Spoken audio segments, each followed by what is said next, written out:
Buenas noches, una sesión más de Movie Nights, la última del año, un 2020 bastante difícil, pero no por eso imposible. Creo que hemos hecho justamente todo para llevar adelante no solo el oficio que cada uno desempeña, sino la vida misma.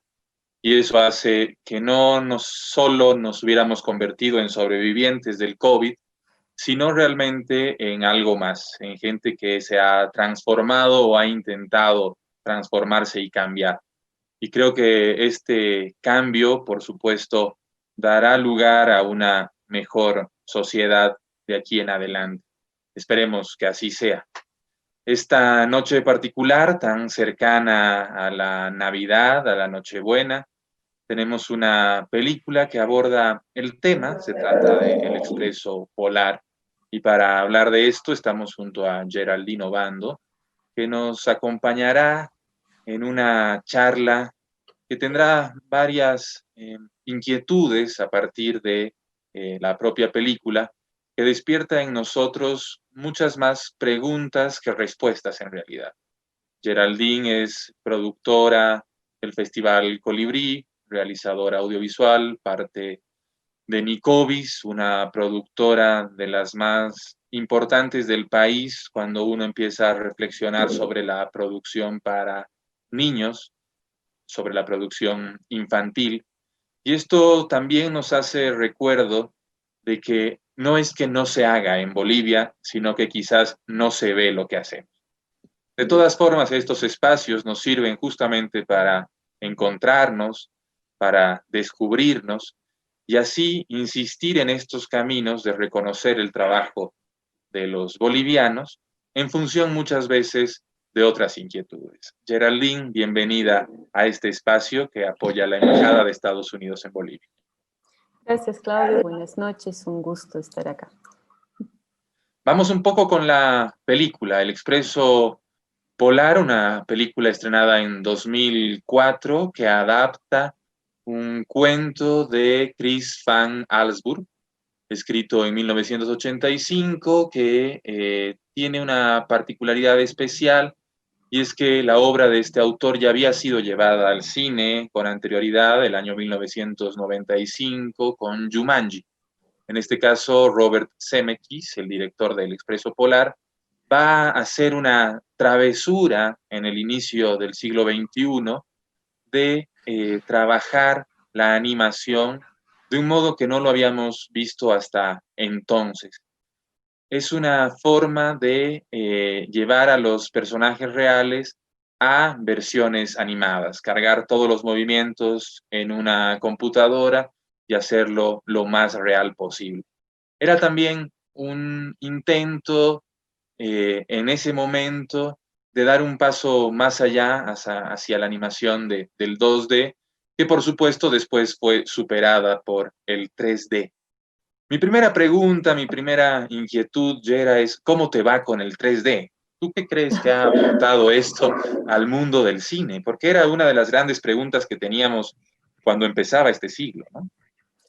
Pucha, sí, yo creo que es así uno de los grandes avances de la técnica, pero yo siempre me pregunto si la técnica realmente también está al servicio del contenido, ¿no? A veces hay demasiados avances en muchos efectos, en cuestión de formas, pero nuestros contenidos siguen siendo muy vacíos y lo que tenemos que decir y sobre todo el mensaje que tenemos para los niños, creo que todavía yo lo pondría mucho en cuestionamiento, ¿no?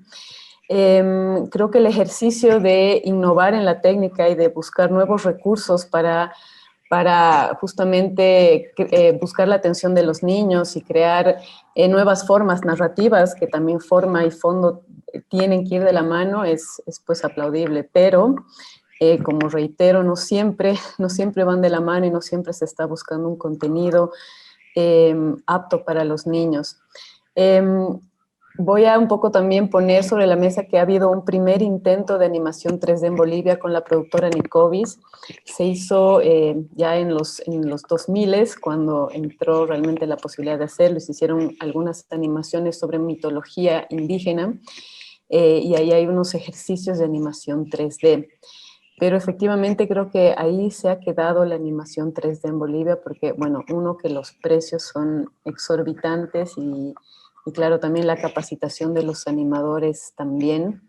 Pero eso, justo creo que es toda la pregunta que creo que vamos a indagar ahora. ¿Qué está sucediendo con toda la producción audiovisual en Bolivia y qué está pasando con la técnica, el mensaje, el contenido, el formato, etcétera, ¿no? Pero creo que, claro, en nuestro caso tenemos muy pocos ejemplos y posibilidades por muchos factores, ¿no? Claro, en el mundo Pixar y que se han unido a Disney y todas las otras grandes compañías de animación seguro están innovando mucho en la técnica, pero ¿por qué? ¿Qué sucede en nuestro país? Creo que es algo que vale la pena charlarlo más. Te lo planteaba así porque hay un gesto muy importante de parte del director al adaptar este libro, y es recuperar uno de los elementos más importantes dentro del cine, y es justamente la llegada del tren de los hermanos Lumière. Aquí, cuando se habla de la primera película con estas características de este tipo de animación, utilizan también el tren como un gesto importante, porque podrían haber hecho algo mucho más similar quizás a un Peter Pan, más cercano a ese tipo de mundo onírico, y no, recuperan este elemento cinematográfico tan importante, ¿no? Entonces, ¿cómo es que cuando uno se plantea hacer una película va dialogando con su propia cinefilia también? Hablamos de este argumento, pero también hay rasgos en los realizadores que dialogan con sus propias películas, con sus propias motivaciones. ¿Cómo entiendes tú esto, Gerard? Sí, qué bello. Yo siempre creo que hay guiños, ¿no? A nuestras obsesiones también y recapitular cosas que están ahí dándonos vueltas siempre. El Expreso Polar, sí creo que también tuvimos la oportunidad de verlos con mis hijos en el cine y efectivamente fue una gran aventura porque estás viajando en el tren, ¿no? Y estás como en este momento de viajar junto con los personajes. Claro, creo que en los grandes directores, por lo menos de cine, siempre te van a dar estos guiños importantes y no va a ser una narrativa simplemente plana, ¿no? CMX siempre es todavía como uno de los grandes directores que nos ha dado grandes obras, entonces no dudo que parte de su narrativa nos esté dando guiños importantes a sus propias obsesiones y cómo no recordar por la llegada del tren, si para aquel entonces fue así un motivo para que todos los espectadores del cine salieran huyendo pensando que el tren está saliendo, creo que para los niños de hoy también hay un atisbo de esta sensación, ¿no? De tener el tren encima tuyo y haciéndote viajar por el Polo Norte. Y bueno, lindo recapitular estos guiños cinematográficos, ¿no? Dos apuntes importantes. Qué locura pensar en ver una película hoy en sala con niños, ¿no? Creo que el mundo cambió, creo que las formas de producir también van a ir cambiando, cada vez hay más materiales, quizás de lo mismo, sí, pero cada vez más. Lo que acaba de hacer Disney con Disney Plus en el canal es dar un paso a eso, ¿no? A generar estos espacios más íntimos, lejos de la sala, en favor de otras maneras de consumir el cine. Esta película está hecha como se hacen o como se hacían las películas en los grandes estudios, de acuerdo a los calendarios. La época de Navidad era para los grandes estudios y las salas de cine un muy buen momento comercial para ver una película. Hoy eso está en duda, hoy no sé cómo se reinventará el cine a partir de lo que estamos viviendo, y es otra de las grandes preguntas que tengo para ti. ¿Cómo ves el cine después del COVID? Pucha, ha sido uno de los grandes retos del Festival Colibrí. Nosotros producimos hace 14 años el Festival de Cine para Niños y Adolescentes Colibrí. Y claro, este año, cuando nos llegó la pandemia, era, ¿qué hacemos ahora? Y nos hemos tenido que reinventar no solo nosotros, sino todos los festivales del mundo. Y creo que han habido aciertos, pero también nostalgias de cosas imprescindibles también en el contacto con los niños, ¿no? De los grandes aciertos, yo creo, es que este año muchos festivales hemos tenido la posibilidad de subir nuestro contenido abiertamente a plataformas que antes no estaban al alcance y que los realizadores mismos no daban también los derechos, por así decirlo, de difusión de sus programas, porque muchos, claro, te mandaban el corto y bueno, tú solo podías difundirlo en tu país, en tu ciudad, pero ahora con la pandemia las plataformas han abierto las posibilidades y los realizadores también han abierto las posibilidades de difusión de sus propias obras. Entonces, este año el Colibrí, por ejemplo, ha tenido su propia plataforma streaming en la página web donde hemos subido todo el contenido y por primera vez hemos podido llegar a toda Bolivia abiertamente para que todos los niños y niñas puedan ver ese contenido gratuitamente, ¿no? Antes teníamos las salas exclusivamente donde mostrábamos el contenido y bueno, quien iba a la sala podía ver el contenido. Ahora hemos tenido la posibilidad de llevarlo a muchos más lugares y posibilidades. Pero bueno, sigue siendo también un límite para aquellos sectores donde el Internet no llega y donde también hemos tenido que preguntarnos cómo seguir llegando a estos lugares donde no llegábamos, ¿no? Ahí yo creo que las alianzas con otros sectores, con otros grupos, con otros eh, personajes también es súper importante y bueno, en el caso del festival hemos hecho alianzas muy, muy lindas con escuelas del Alto, con escuelas de Tarija, con escuelas de Sucre, para que con el trabajo con los profesores, por ejemplo, ellos puedan llevar el contenido del Festival Colibrí a sus propias aulas virtuales. Sin con esto decir que el aula virtual ha sido la solución para la educación en Bolivia, pero bueno, ha sido también un apoyo y un recurso para seguir llegando a los chicos. Entonces yo creo que el cine se está también eso, reinventando, porque bueno, antes todos estábamos acostumbrados a la pantalla grande y ahora estamos viendo el contenido en nuestros celulares en una pantalla mínima, ¿no? Entonces, los grandes financiamientos para hacer mega películas también ahora se van a replantear seguramente, ¿no? Es necesario hacer una película en 4K con sonido Atmos o no, ¿no? Entonces 5.1 o ya solo es el estéreo y el 4.3, ¿no? Entonces, que me parece una importante pregunta hoy en día porque nos va a volver a llevar al contenido, no tanto a la forma y a las grandes posibilidades de realización, sino a qué estamos diciendo aunque lo veas en la pantalla chica de tu celular, ¿no? Entonces, importante lo que está causando también ahora la pandemia en el mundo del cine y en nuestros propios mundos personales. Insistes en el tema del argumento y es algo a lo que vamos a llegar en los contenidos. Imagino, justamente en función de lo que planteas, las megaproducciones, vuelvo al cine infantil o juvenil, con Harry Potter quizás, que también tiene el tren como elemento de arranque de algo, que parece nostálgico en nuestro contexto, pero en realidad tiene toda esta energía del poder de la máquina sobre uno, ¿no? Ahí hay una cosa muy importante. En el Expreso Polar estamos frente a una noche de Navidad en la que un niño se sube a un tren que pasa por la puerta de su casa, casualmente invitándolo a seguir una aventura en la que se intenta de algún modo recuperar la inocencia que él parece haber perdido en función de este personaje tan particular de la Navidad de todos, que es Papá Noel, ¿no? Él está a punto de dejar de creer.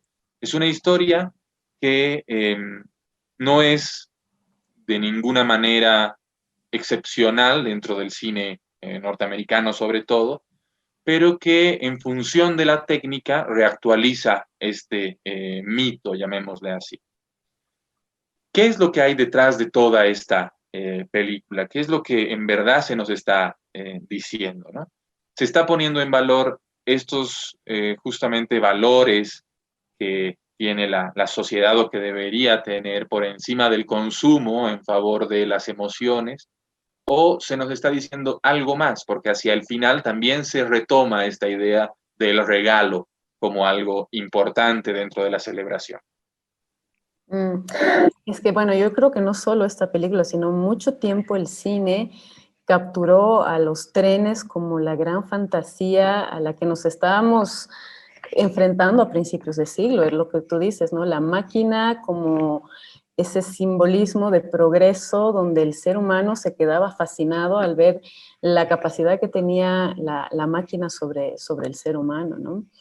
Y por eso me parece interesante el guiño de CMX a esta época y a toda una época del cine que se fascinó por el tren como este simbolismo, ¿no? Pero eso me pregunto, ahora, ¿qué estamos atravesando? ¿Ante qué nos estamos fascinando también?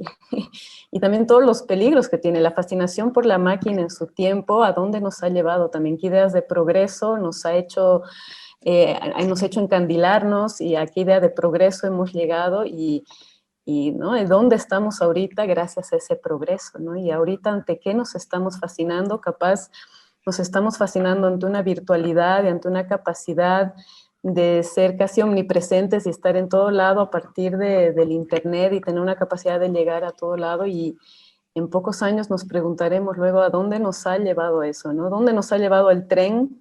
¿Y dónde nos va a llevar esta virtualidad también? Si ahorita hay un analogismo, si nos subimos encima del tren, ahorita estaríamos, no sé, pues subidos sobre qué, sobre una onda de internet que nos está llevando a quién sabe dónde, ¿no?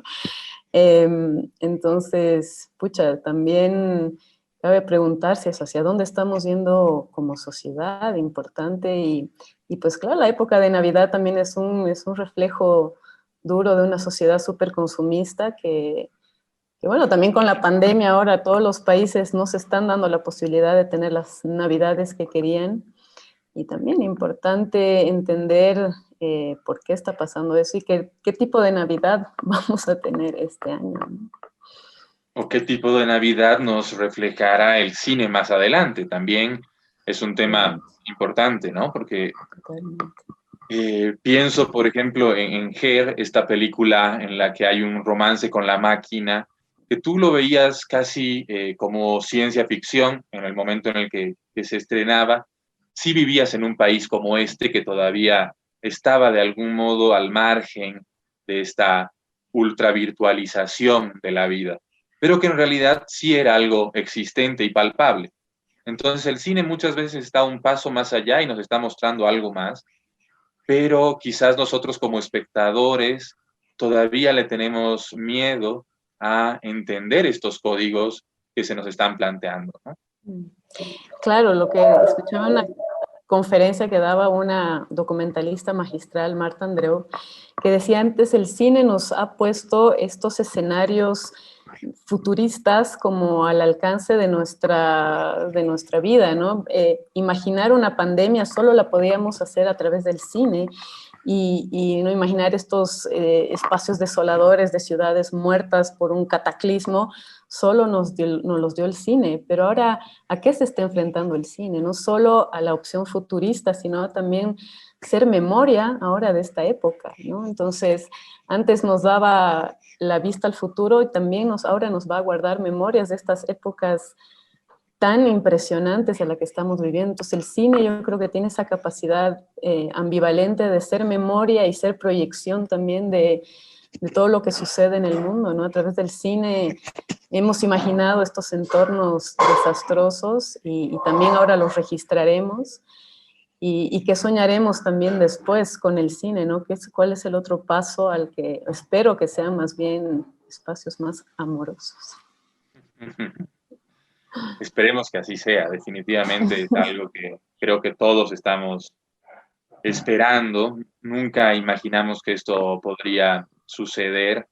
Es algo que, como lo planteas, solo en la ficción lo habíamos visto, pero la realidad ha superado una vez más todo aquello que podíamos imaginar. Y muchas veces la imaginación es la que nos permite seguir pensando en las realidades. Entonces, en esta noche particular de Navidad que tiene el Expreso Polar, llegamos a esta relación entre niños, ¿no? En la que también se pone en juego estados emocionales, pero también estados sociales de cada uno. La estratificación de la sociedad está puesta en juego en esta película. Y la resolución de esto tal vez deja también ciertos vacíos cuando uno vuelve a preguntarse por el contenido o por lo que se está consumiendo. Creo que la respuesta a este tipo de películas que vienen desde el mainstream puede estar justamente en este otro tipo de cine alternativo e independiente dirigido a este mismo público, pero que muchas veces no encuentra los caminos. Decías en un momento que el Colibrí logró a través de sus posibilidades de exhibición digital llegar a muchas más personas. Hace algunas semanas en Ventana Sur, en Buenos Aires, dentro de las reuniones que habían con los festivales, se decía que evidentemente habían muchas más vistas de los materiales que se habían subido, pero que todavía no había manera de comprobar que tanto había asimilado el espectador sobre aquello que estaba viendo. Este enfrentarse a la sala oscura realmente tiene otros matices, otros alcances. Entonces, la pregunta sigue siendo la misma, ¿no? ¿Para quién, cómo se capta al espectador ahora? ¿Cuál es el nuevo espectador luego de todo esto, de esta saturación de imágenes también? Cuando planteamos el cineclub, muchas veces decíamos, pero nuestra sociedad ya está agotada de las reuniones en Zoom, ¿no? ¿Cómo ves tú esto ahora? Bueno, yo creo que los festivales siempre han tenido no solo la misión de difundir audiovisual de calidad, sino también la formación de público, ¿no? Y creo que ahí los festivales todavía tienen una enorme responsabilidad de aquí para adelante y va a seguir siendo uno de los grandes retos.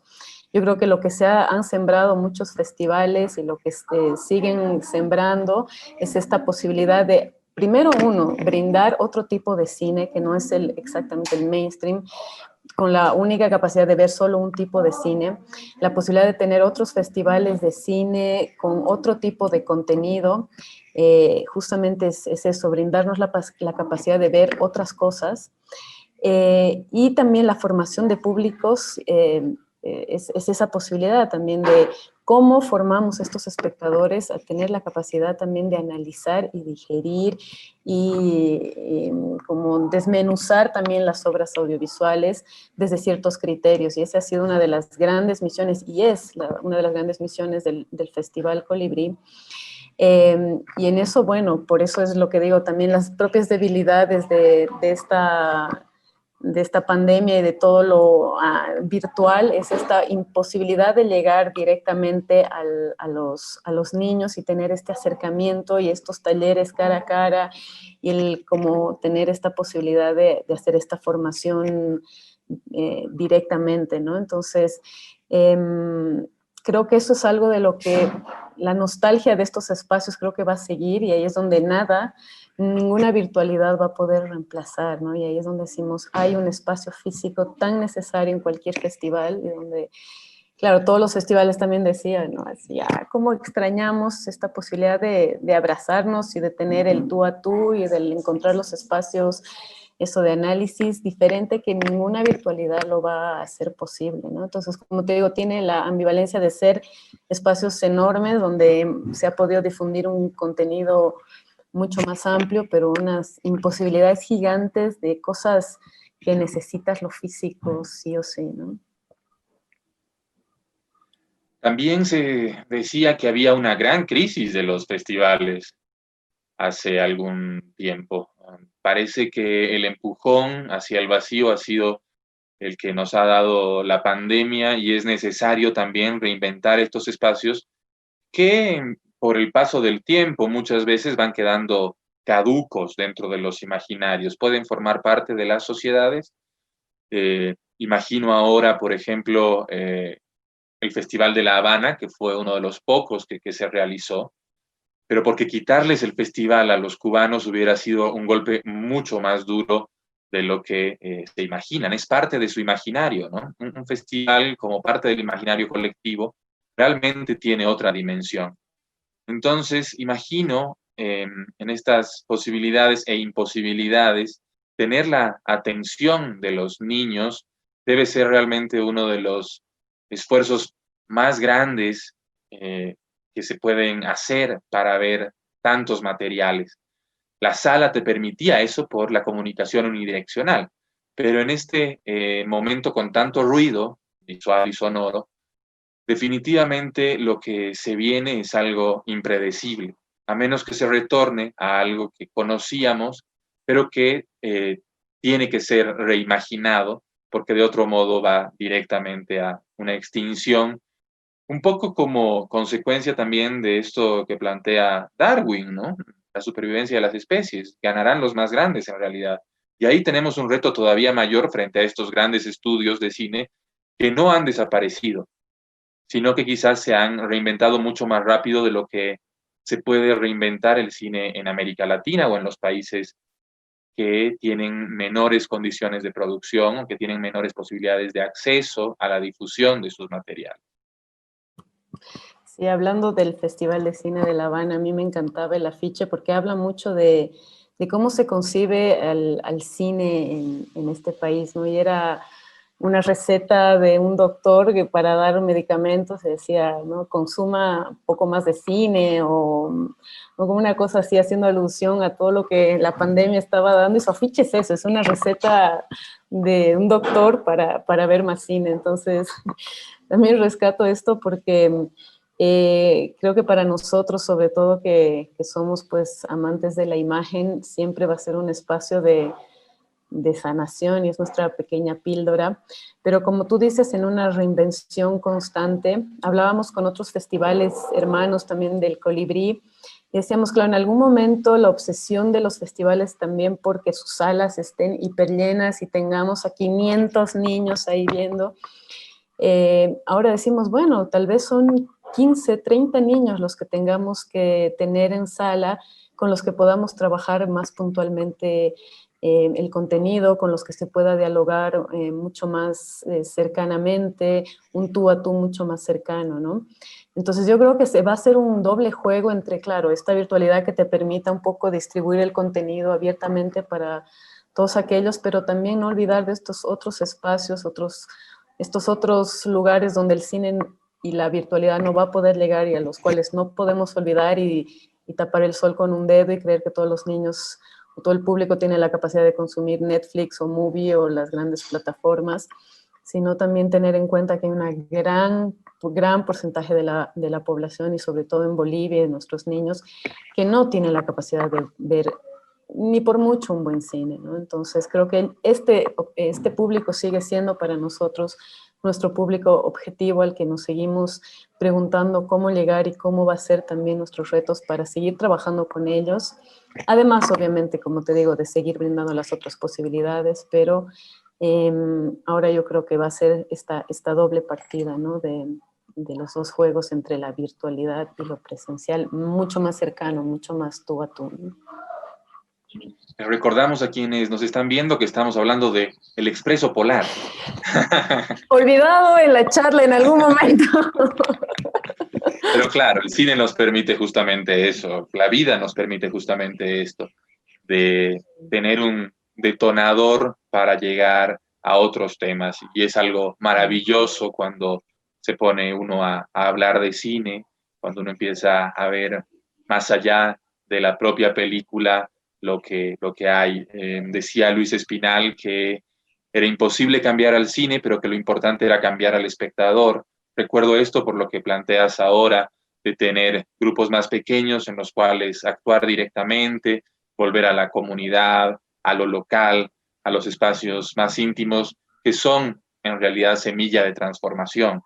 Y creo que por ahí va lo importante en este nuevo escenario que seguramente el 2021 nos dará algunas respuestas si es que se consigue la vacuna, que creo que será la única manera de resolver de alguna manera esto.